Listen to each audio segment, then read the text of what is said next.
अस्सलाम वालेकुम बच्चों। Lecture number 17 chapter number 7 electrochemistry के टाइटल के साथ मैं आप सारे बच्चों को वेलकम करता हूँ।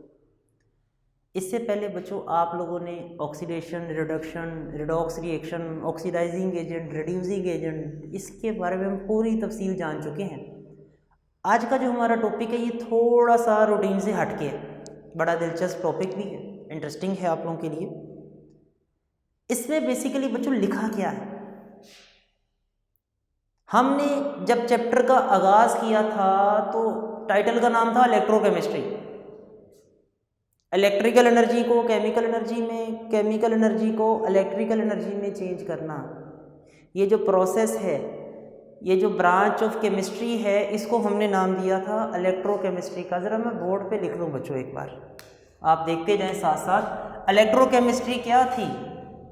Electrochemistry is the branch of chemistry, electrochemistry is the branch of chemistry in which we study the conversion of electrical energy into chemical energy, chemical energy into electrical energy। इस तरह से हमारे पास एनर्जी की, वैसे तो आपको मैंने इंट्रोडक्शन में भी बताया था कि एनर्जी की बहुत सी टाइप्स हैं और एनर्जी की एक शक्ल को दूसरी शक्ल में चेंज किया जा सकता है।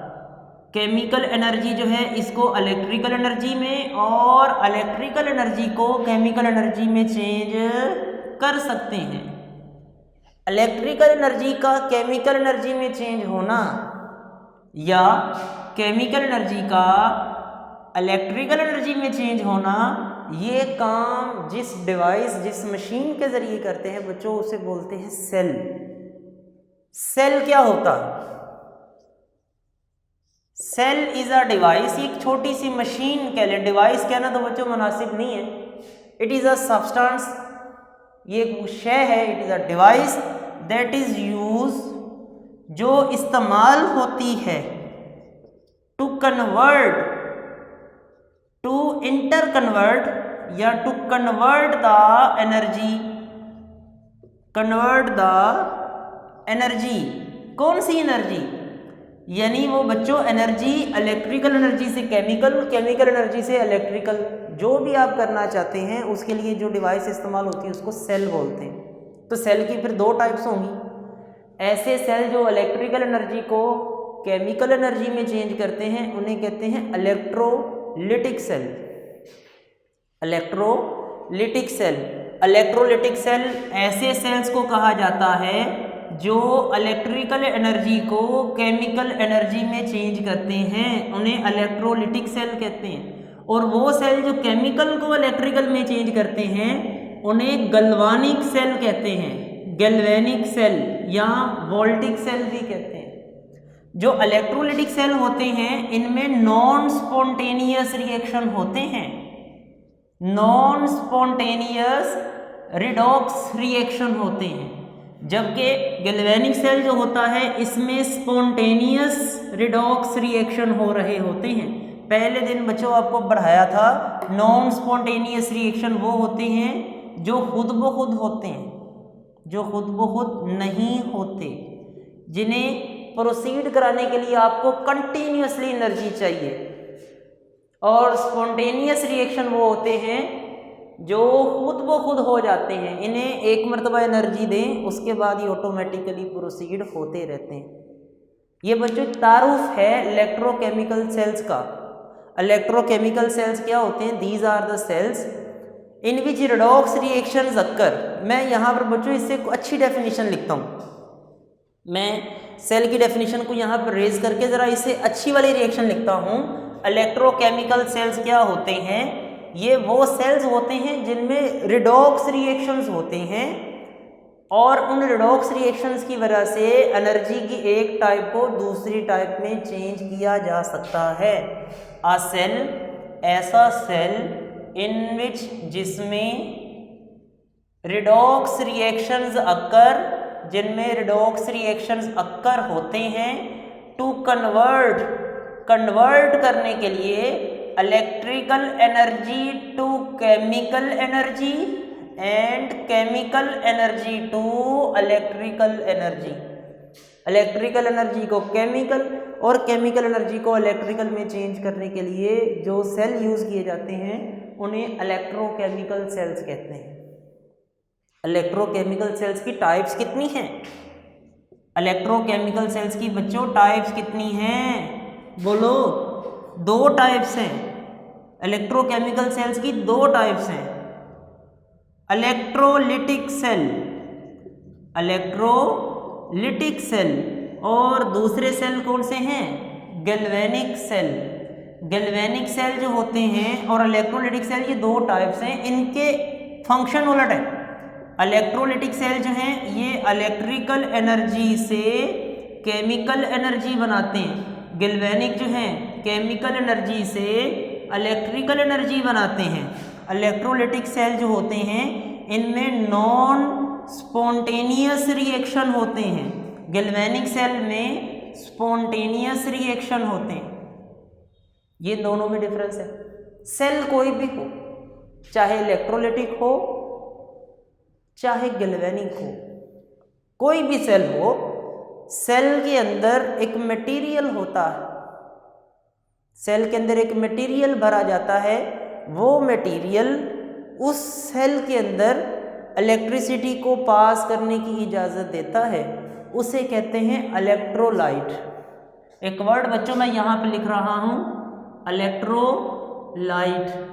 कोई भी सेल हो, चाहे वो गैल्वेनिक हो चाहे वो वोल्टिक सेल हो, दोनों सेल्स को वर्क करने के लिए एक मटेरियल की ज़रूरत पड़ती है। उनके अंदर एक मादा भरा जाता है जिसे हम बोलते हैं electrolyte. Electrolyte is a material, it is a substance that allow the electricity to pass, जो अपने अंदर से करंट गुजरने की इजाज़त देता है इन सोल्यूशन फॉर्म और इन मोल्टन फॉर्म, पिघली हुई हालत में या सॉल्यूशन की फॉर्म में। अक्सर बच्चे कन्फ्यूज़ हो जाते हैं, इलेक्ट्रोलाइट को वो कंडक्टर समझ लेते हैं।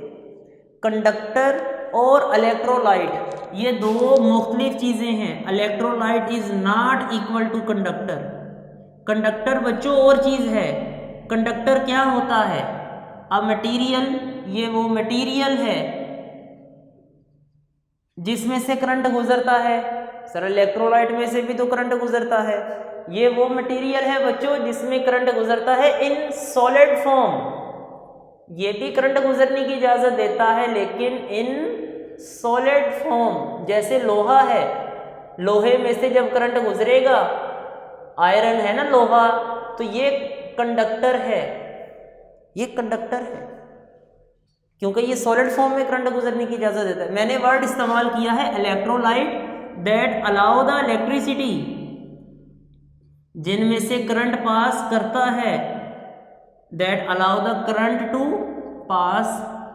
लेकिन साथ ही मैंने कंडीशन लगा दी है, इन मोल्टन, पिघली हुई हालत में, आर इन सॉल्यूशन, या हलशुदा हालत में। मोल्टन मतलब पिघली हुई,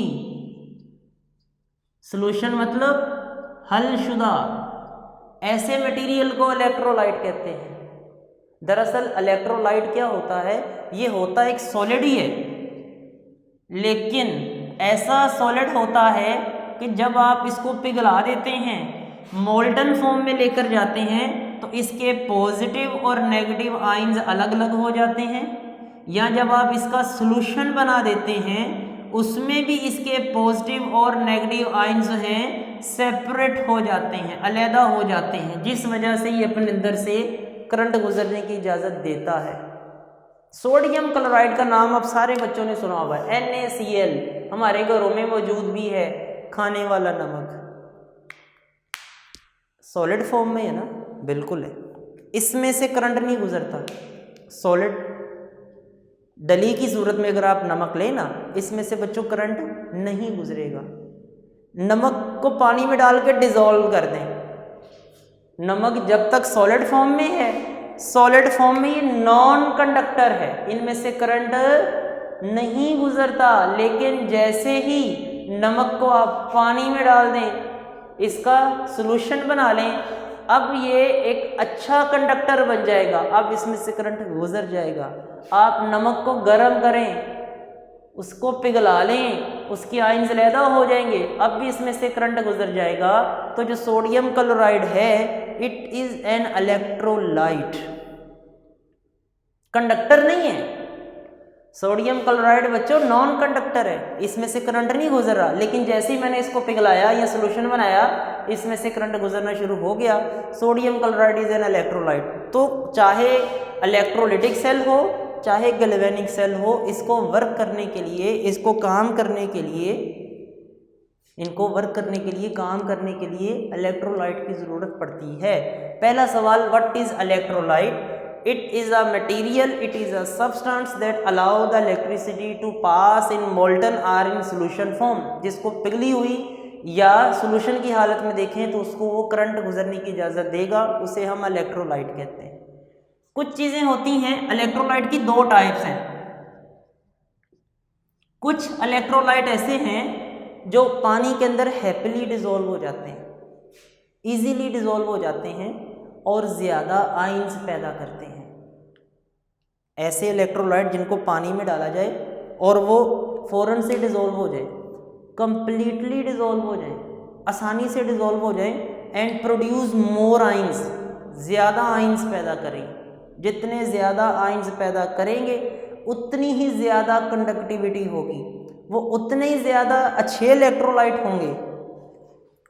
sodium chloride NaCl, sulphuric acid H2SO4, sodium hydroxide NaOH, ये मैंने 3 नाम लिखे हैं बच्चों। इनको जब हम पानी में डालते हैं, इनको जब हम वाटर के अंदर मिक्स करते हैं, दे आयोनाइज, ये टूट जाते हैं। आयोनाइज कंप्लीटली, मुकम्मल तौर पे टूट जाते हैं, मुकम्मल टूटते हैं। And produce more ion, ionise completely and produce more ions, और ज़्यादा आयंस पैदा करते हैं। जितने ज़्यादा आयंस पैदा करेंगे उतना ही ज़्यादा आसानी से इनमें से करंट पास होगा। इसलिए इन्हें कहा जाता है दीज आर स्ट्रॉन्ग इलेक्ट्रोलाइट। ये स्ट्रॉन्ग इलेक्ट्रोलाइट है क्योंकि ये पानी के अंदर टूटते हैं ज़्यादा अच्छे तरीके से, इनके सोल्यूशन में से ज़्यादा अच्छे तरीके से करंट गुजर जाएगा। ये स्ट्रॉन्ग इलेक्ट्रोलाइट है। जबकि कुछ इलेक्ट्रोलाइट्स हैं उनको पानी में डिज़ोल्व करो, उनकी सोल्युबिलिटी कम होती है, वो इतनी आसानी से डिज़ोल्व नहीं होते। चूँकि वो पानी के अंदर आसानी से डिज़ोल्व नहीं होते, इसलिए उनके सोल्यूशन में से ना जब करंट गुजारा जाता है तो उनकी कंडक्टिविटी भी कम होती है, पुअर कंडक्टर। उन्हें बोल देंगे ये वीक इलेक्ट्रोलाइट है। मैं यहाँ पर बच्चों दूसरी एग्जाम्पल यहाँ पर लिखने जा रहा हूँ, वीक इलेक्ट्रोलाइट। वीक इलेक्ट्रोलाइट इसका उलट कर दें। वीक इलेक्ट्रोलाइट वो वाले इलेक्ट्रोलाइट होंगे that allow less electricity to pass, यानी इनको अगर हम वाटर के अंदर डिसोसिएट करें, आपने एसिटिक एसिड का नाम सुना है CH3COOH, इसे बोलते हैं सिरका। घरों के अंदर आपने देखा होगा एसिटिक एसिड, इसे बच्चों हम विनीगर भी कहते हैं। विनीगर, सिरका, सुना है ना सारे बच्चों ने, बिल्कुल सुना होगा। फॉर्मूला क्या है? Acetic acid, ammonium hydroxide NH4OH, ammonium hydroxide. ये बच्चों मैंने 2 नाम लिखे हैं। इनको जब पानी में डाला जाता है, इनको जब पानी में डाला जाता है, they do not completely ionise.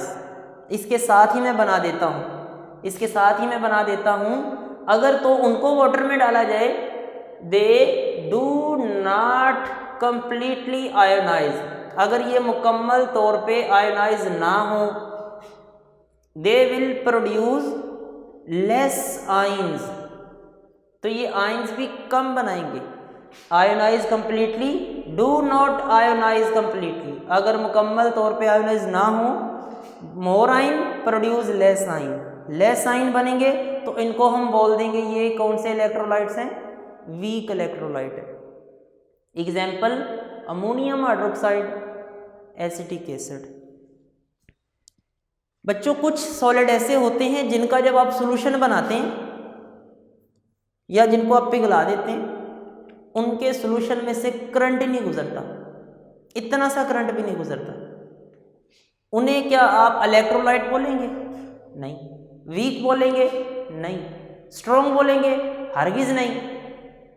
उन्हें हम बच्चों बोलते हैं नॉन इलेक्ट्रोलाइट। एक वर्ड मैं लिख रहा हूं यहां पर, नॉन इलेक्ट्रोलाइट। ये नॉन इलेक्ट्रोलाइट क्या चीज है? ये बच्चों वो मटेरियल हैं, आप पानी लें, पानी के अंदर शुगर डाल दें। एक बच्चा है, उसने 100 ग्राम पानी लिया है, पानी के अंदर उसने नमक डाल दी है, और दूसरा बच्चा है, उसने एक बीकर लिया है, उसमें पानी लिया है, पानी में उसने 100 ग्राम शुगर डाल दी है। दो बच्चे हैं, एक ने पानी में नमक डाल दिया है, दूसरे ने पानी में शुगर डाल दी है। जिसने पानी में नमक डाला है उसके सॉल्यूशन में से करंट गुजर जाएगा, ये इलेक्ट्रोलाइट है। जिसने पानी में शुगर डाल दी है उसके सॉल्यूशन में से करंट नहीं गुजरता। क्यों सर? शुगर तो डिसॉल्व हो जाती है। बच्चों डिसॉल्व होती है, आयोनाइज नहीं होती। मैंने आपसे कहा था विच आयोनाइज, हर डिसॉल्व होने वाली चीज में से करंट नहीं गुजरेगा। पानी में आपने नमक डाला है, उसमें से करंट गुजर गया। पानी के अंदर शुगर डालें, नो इलेक्ट्रिसिटी, कोई करंट नहीं गुजरेगा, नॉन इलेक्ट्रोलाइट है। क्यों? डिसॉल्व तो हुआ है, डिसॉल्व हुआ है, आयन नहीं बनाए। मैंने आपसे ये अर्ज की है कि सर जो चीज़ पानी के अंदर डालें डिसॉल्व हो जाए और उसके आयन्स बन जाएं, वो अपने अंदर से करंट गुजरने की इजाज़त देती है, उसे हम इलेक्ट्रोलाइट कहते हैं। तो जिनके सोल्यूशन में से करंट नहीं गुजरता, जैसे शुगर का सोल्यूशन है, जैसे बेंजीन है, जैसे यूरिया है, शुगर सोल्यूशन है, बेंजीन है, यूरिया है, इनके सोल्यूशन में से करंट पास नहीं होता। आपके इवन घर के अंदर जो सुक्रोज है, शुगर है, सुक्रोज चीनी, उसमें से भी करंट पास नहीं होता। तो ये भी नॉन इलेक्ट्रोलाइट है। क्या समझ आया बच्चों? आज हमने जो सबसे पहला सवाल पढ़ा है, व्हाट इज इलेक्ट्रोकेमिकल सेल, पहला शॉर्ट क्वेश्चन। ये सारे शॉर्ट है, इनमें कोई भी लॉन्ग क्वेश्चन नहीं है। ये सारे शॉर्ट क्वेश्चन हैं, इनमें कोई भी लॉन्ग क्वेश्चन नहीं है। सबसे पहला शॉर्ट क्वेश्चन क्या बना? What is electrochemical cell. Electrochemical cells are the devices, ये वो सेल हैं इन विच जिसमें redox reaction, oxidation reduction reaction होते हैं, अक्कर टू कन्वर्ट, और इनके जरिए इलेक्ट्रिकल एनर्जी को केमिकल और केमिकल को इलेक्ट्रिकल में चेंज किया जा सकता है। सेल्स की बच्चों दो टाइप्स हैं। इलेक्ट्रोलिटिक सेल क्या होता है? दूसरा सवाल बनेगा आपका, सवाल नंबर 2, इसकी टाइप्स कितनी है? There are 2 types of cell. A cell जिसमें इलेक्ट्रिकल एनर्जी को केमिकल एनर्जी में चेंज करते हैं, इलेक्ट्रिकल को केमिकल में चेंज करते हैं, इसको बोल देंगे इलेक्ट्रोलिटिक सेल, इलेक्ट्रोलिटिक सेल। और इसमें नॉन स्पॉन्टेनियस रिएक्शन होते हैं, इनमें नॉन स्पॉन्टेनियस रिएक्शंस हो रहे होते हैं। दूसरे सेल्स हैं गैल्वेनिक सेल। गैल्वेनिक सेल में केमिकल एनर्जी को इलेक्ट्रिकल में चेंज किया जाता है और इसमें स्पॉन्टेनियस रिएक्शन हो रहा होता है। इनकी एग्जांपल्स भी बच्चों हमारी बुक में लिखी हुई हैं। जो इलेक्ट्रोलिटिक सेल हैं, इनकी 2 एग्जांपल्स मैं लिख रहा हूं, डाउन्स सेल, डाउन्स सेल, और दूसरा जो है वो है Nelson cell, Down cell, Nelson cell. Galvanic cell की एग्जांपल है nickel cadmium battery, nickel cadmium battery. ये बच्चों आपका दूसरा सवाल, what is the difference between galvanic and electrolytic cell, इसको आपने अच्छे तरीके से तैयार करना है। तीसरा सवाल, इलेक्ट्रोलाइट क्या होता है? अ सब्सटेंस, अ स्पीशी, ऐसी शय जिसके अंदर से, जिसके सोल्यूशन या पिघली हुई स्टेट में उसमें से करंट पास होता है, ऐसी शय को बोल देंगे इलेक्ट्रोलाइट।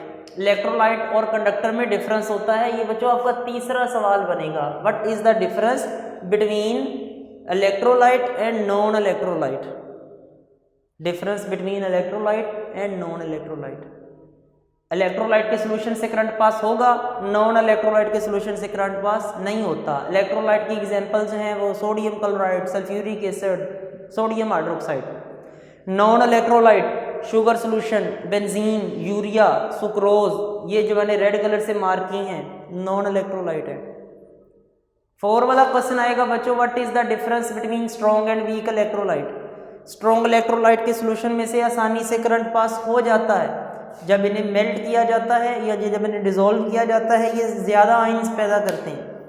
इसकी एग्जांपल्स ये लिखी हुई हैं। और वीक इलेक्ट्रोलाइट के सोल्यूशन में से आसानी से करंट पास नहीं होता। अमोनियम हाइड्रोक्साइड और सोडियम एसिटिक एसिड, सिरका, विनीगर जिसको बोलते हैं, इसकी एग्जांपल्स हैं। इनके सोल्यूशन बनाएंगे तो इनके लेस आयंस, कम आयंस प्रोड्यूस होते हैं और ये हैप्पीली करंट को पास करने की इजाज़त नहीं देते। ये हमारा 4 वाला और आखिरी वाला क्वेश्चन था, difference between strong electrolyte and weak electrolyte. अच्छा बच्चों, बात ख़त्म होती है और नेक्स्ट में एक नया टॉपिक है जो कि कुल्ली तौर पे से डिफरेंट है, मुकम्मल तौर पे डिफरेंट है, दैट इज़ क्रोजन। क्रोजन क्या है, रस्टिंग ऑफ आयरन डिस्कस करेंगे इंशाल्लाह नेक्स्ट लेक्चर में। तो नेक्स्ट लेक्चर में आपसे मुलाकात होगी, तब तक के लिए अल्लाह हाफिज़।